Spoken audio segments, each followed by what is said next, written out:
હાલો મિત્રો, 2-3 દીથી આપણા બ્લોગ નહોતા આવતા. એનું કારણ હતું કે આપણે નવરા નહોતા. તમે જુઓ છો મારી પાછળ, એ ધાણાના શેરા છે. આપણે વાટવાનું કામકાજ વધુ હાલતું હતું એટલે નવરા નહોતા. આખો દી વાટતા હતા અને શેરા કરતા હતા ને એવું બધું કરતા હતા. એટલે બ્લોગ 2-3 દીથી નહોતા આવતા, પણ હવે આવશે કન્ટિન્યુ. તો આપણા બ્લોગ જોતા રહીજો. અને આ બધા શેરા દેખાય ને, એ શેરા અત્યારે આપણે ગણવાનું કામકાજ ચાલુ હતું. તો શેરા આપણે ગણી નાખ્યા છે. તો તમને બતાવું પહેલાં શેરા જેવા છે એ તમને દેખાતા તો હશે જ, પણ પાછળના કેમેરે તમને બતાવું. પછી તમને કહું કેટલા શેરા થયા, અને પછી તમે કહેજો કેવો ઉતારો આવશે ધાણાનો. જો મિત્રો, આ બધા શેરા છે આપણે કર્યા.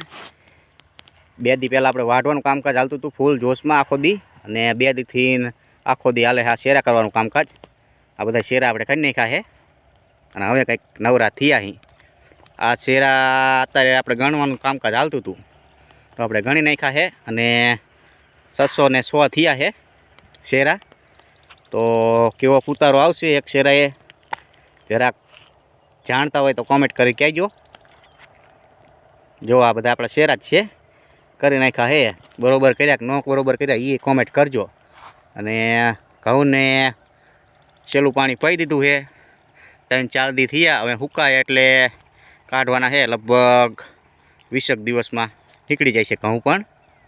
તો આ તો આપણો આજનો બ્લોગ. તો આપણા બ્લોગ જોતા રહેજો મિત્રો, સપોર્ટ કરજો. નેક્સ્ટ બ્લોગમાં આપણે મળશું. ત્યાં લગી આવજો, બાય બાય.